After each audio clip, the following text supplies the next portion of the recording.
3, 2, 1, go. Hi LT Scuba students. I'm coming at you today to do a mini lesson on using a compass. It's actually going to be better than if we were at school because in school we can't actually use the compass and let you see it work because we're inside of all the walls with the metal and the rebar and iron, and you just can't use a magnetic north compass when you are indoors. So the 4 words that are important here that we're going to talk about with the compass are the lubber line, the bezel, the index marks, and lastly the magnetic north needle, which is how it works. So again, lubber line, bezel, index marks, and magnetic north needle.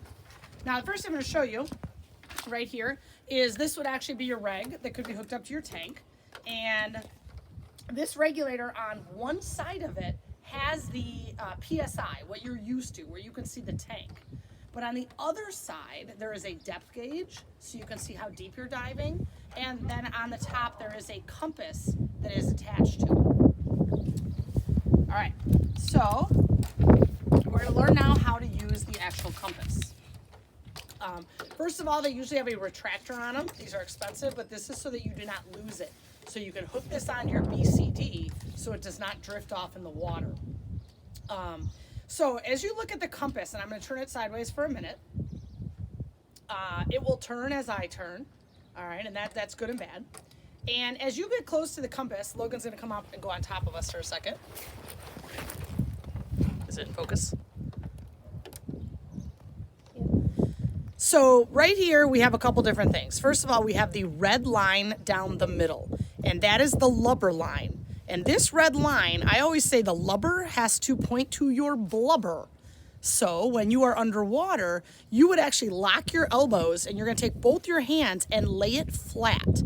When I am diving, I cannot turn my hands like this and turn that line, because now that line is not pointing towards my belly button or towards my blubber, if you will. So the lubber line points to your blubber. The next thing to notice is the bezel. The bezel is the part that turns. All right, so we can turn it all over. You might notice right now that N is pointing, in your screen it'd be pointing down, I guess, but the N is literally pointing towards north. I happen to live right off of LaGrange Road all the way out in Frankfurt, and but yet I'm probably a mile east of LaGrange Road. So right now I would be pointing directly at the quarry just off of East Avenue in LaGrange. And that's what that N is pointing at. You will notice if I turn my body, the N is still facing the same way, all right? So that's the importance of why the lubber line has got to line up with your stomach or your blubber as you dive. With the index marks then, when I go to set a reciprocal, I would line up the N with the index marks. And these 2 white things right here are your index marks. So if I were to just walk straight forward, they will simply stay inside of the N as we're moving, okay? It's hard to see that when we're moving, but all right. Lastly is the magnetic north needle, and that's just the N that's pointing in the direction you see. So I would go out if I want to try and do a compass reading, and if I want to go, we'll say I have a swing set out there. If I want to go towards the swing set, Logan, if you'll show him the swing set real quick, I'm going to walk directly towards it. Okay, she's going to come back on me. I would first lock my elbows and lay my compass flat. The lubber line would be lined up with the center of my body, and that's this red line right here. I then am going to adjust my bezel so that the N lines up with the N. And right now, Logan is standing to the north of me, and so the N is lined up now.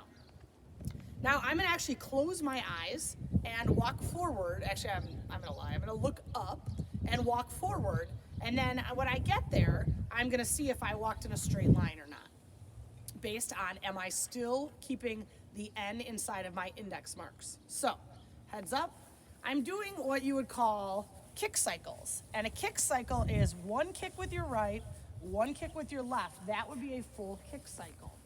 You'll notice I have not looked down at my compass yet. I'm just walking in that straight line where my shoulders are pointing. Now that I've gone 10 kick cycles, if I look down, I still have the N inside of the N. So the magnetic north N is still inside of the index marks. So Logan's gonna walk over to me so you can see that's the case.